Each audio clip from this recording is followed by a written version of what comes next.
Hi everyone. This is another in our line of Potpourri videos, this time focusing on decimals. But before we begin to talk about decimals, we're going to visit the land of numbers. Numbers, in particular real numbers, can be broken up into two categories. And before I continue, I'm going to just sort of mention to you that real numbers doesn't mean that there are real numbers and fake numbers. Real numbers are contrasted with something called complex numbers. So there's real numbers and then there's complex numbers. In our class and in elementary school, you talk about real numbers only. So real numbers are broken down into two categories, rational numbers and irrational numbers. So if the box represents the set of all real numbers, notice I have a set of rational numbers and a set of irrational numbers. And no number can be both. It's either rational or irrational. So rational numbers, and the root of the word rational is right there. It is ratio. Rational numbers are numbers that can be written of the form a over b, essentially where a and b are integers and b does not equal 0. So in other words, rational numbers, numbers that can be written as ratios, are actually what we call fractions. And notice that the fractions include some decimals. So you can write a decimal here. Here's a decimal, 0.97. That is a rational number, which means we can write it as a ratio, as a fraction. Here's a repeating decimal, 0.21 repeating, also in the family of rational numbers, so we should be able to write it as a fraction. And then you have irrational numbers. Now, irrational means irrational, numbers that are not rational, and that's basically how they're categorized. If you cannot write them in as a form of a ratio, as a fraction, then a number is irrational. But notice down here that some irrational numbers can be represented as decimals. So decimals can describe rational numbers, decimals can describe irrational numbers. Decimals are often considered the language of numbers. So let's talk about decimals for a few minutes.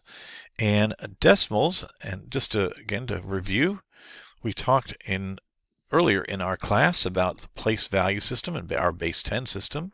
So if you have a number like 1023, you can write that in expanded form as 1000, 2 tens, and 3 ones. And we would add all of those to equal our number. Decimals are just an extension of the base value, of the place value system. Notice our place value in base 10, we go from 10 to the third, 10 squared, 10 to the first, 10 to the 0. If we continue that pattern, we get our decimals. We have our decimal place right there. And what comes after 10 to the 0? It is 10 to the minus 1. So think of the exponent, 3, counting down, 3, 2, 1, 0. But we keep going, minus 1, minus 2, minus 3. Well, 10 to the minus 1 is actually 1/10. 10 to the minus 2 is 1 over 100. 10 to the minus 3 is 1 over 1,000. And you would keep going. The next one would be 10 to the minus 4, which is 1 over 10,000, and so on.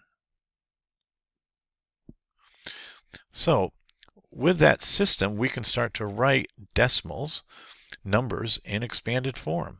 So the decimal, 0.5507, if we write that in expanded form, what that means is we have, okay, so we've got the decimal place right here. So we've got 5 tenths plus 5 100ths. We don't have any thousandths, 0 of those, plus 7 10,000ths, 1 over 10,000. And now we can simplify that. The question is, what fraction does that represent? So that's going to be 5 over 10, so 5 tenths, plus 5 over 100 when you multiply your fractions,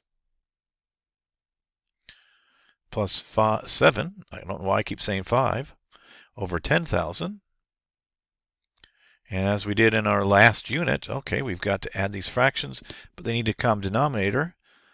That common denominator is going to be 10,000, so I'll have 5,000 over 10,000 plus 500 over 10,000, just creating equivalent fractions, plus 7 over 10,000, and that gives us our fraction. 0.5507 is represented by the fraction 5,507 over 10,000. Now what you might notice is that if I go to this place, that place is the 10,000th place.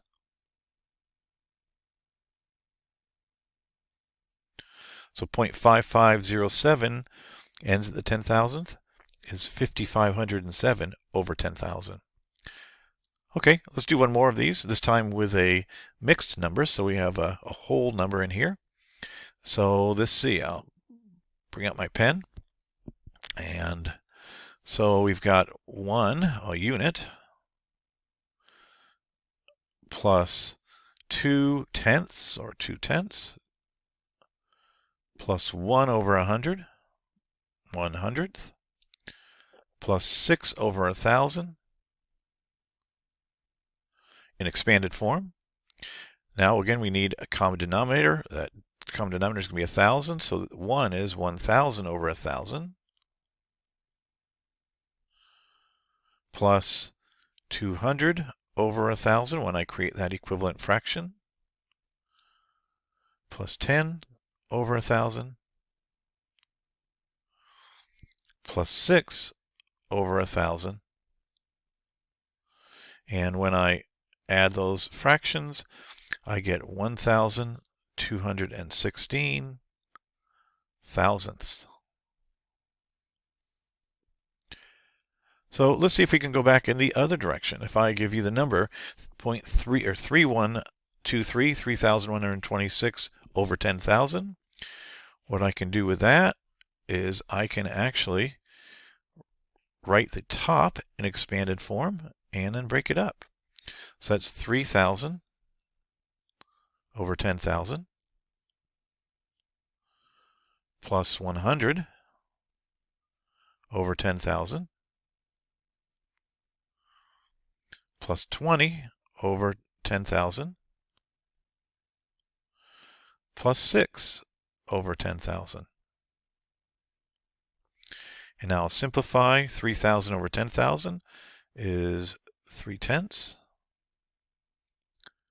100 over 10,000 is 1 over 100. 20 over 10,000 is 2 over 1,000. When I simplify, remove the common factor of 10, plus 6 over 10,000. And now it's written, I can write it in fraction form, 3/10. So I've got 0.3 100th, 1 2,000ths, and 6 10,000ths. And that is our fraction. Okay, of course, you can check that with a calculator as well.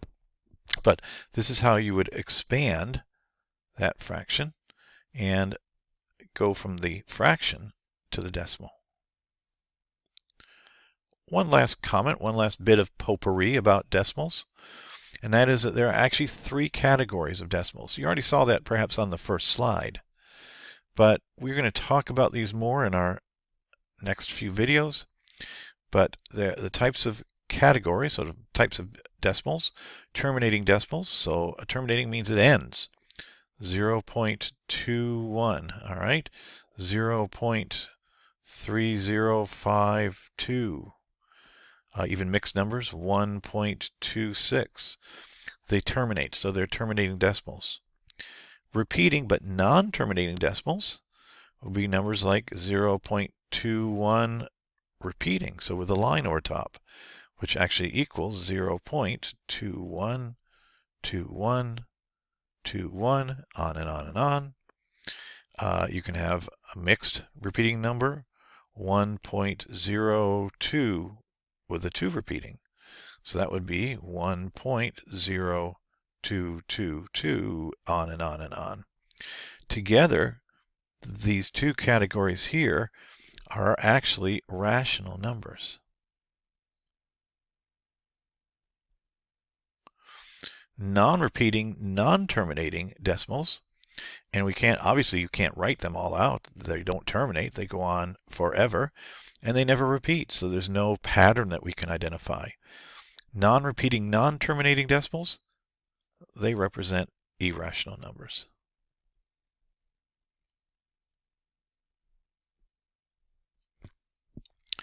And that is a little bit of potpourri about decimals.